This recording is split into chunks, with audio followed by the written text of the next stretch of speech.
But let's talk to Cormac Smith, former Ukraine Foreign Ministry advisor, and Dr. Alan Mendoza. Cormac, very good morning to you. Good morning to you, Mike, on this glorious morning. Isn't See it, what I did there? Isn't it lovely? Yes, thank you very much indeed. You're still not getting any free Oasis tickets. I don't care what anybody says. Let me ask you about this before we move on to young men. I mean, you're looking at a country like Ukraine, which is at war with Russia, a horrible, terrible war, terrible things happening to them. The people seem very resilient there, right? And I'm not sure that if we were in the same situation, we would be as resilient. And I don't know why that is. What do you think? You know, Mike, when I went out to Ukraine in 2016, I met a lot of young people as well as the senior diplomats and government people that I was working with. And in fact, after a while, I made time for mentoring young diplomats. And it struck me, and I used to say to, nephews back here, you don't know you're born. Yeah. In terms of how easy you have it here.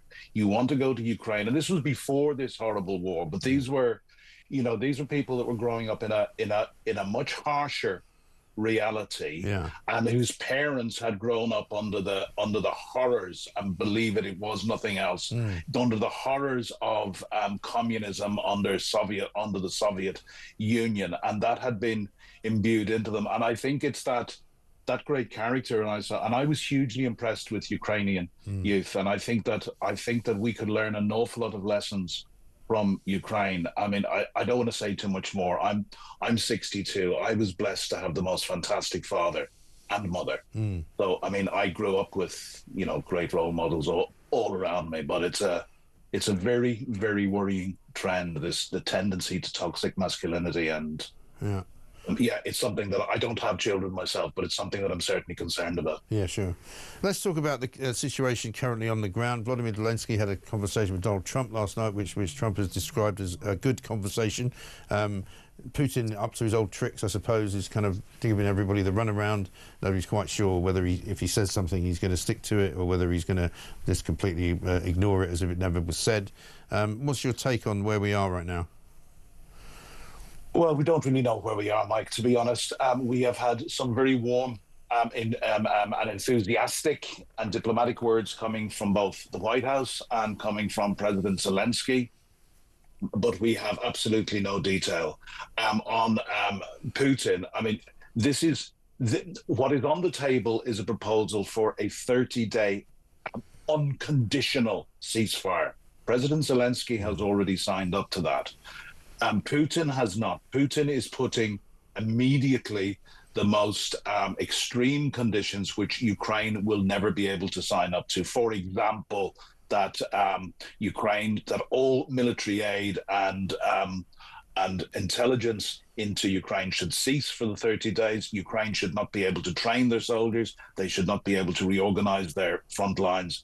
I wonder, is Russia prepared to stop taking Shahed drones from Iran, artillery shells from North Korea, and the other lethal assistance which we know that they get from China, and of course troops from North Korea. So to be quite honest, I don't think this is going to go anywhere. Yeah. So you think we'll still be sitting in the same place in about a month's time? Well, I think whatever deal comes out is going to be a deal that the Ukrainians, both Volodymyr Zelensky and the Ukrainian people, simply cannot take. And if I can say, I think there's three problems with Trump and the Trump administration. One, I do not believe that they understand Vladimir Putin and his way of doing business, and they are certainly very, very inexperienced in terms of international diplomacy, and certainly in terms of dealing with Russia. I would say they are simply out of their depth. But there is also, I would say Putin is playing them like a fiddle at the moment. Yeah. But there is something about, and President Trump is in thrall with Putin in ways that we can speculate about, but we don't fully understand.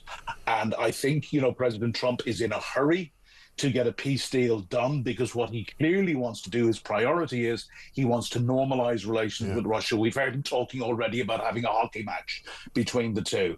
And certainly from my perspective and the people that I speak to, both senior people over here and in Ukraine and in Kyiv, we don't see this going anywhere. Interesting. Thank you very much. Cormac Smith there, former Ukraine Foreign Ministry advisor.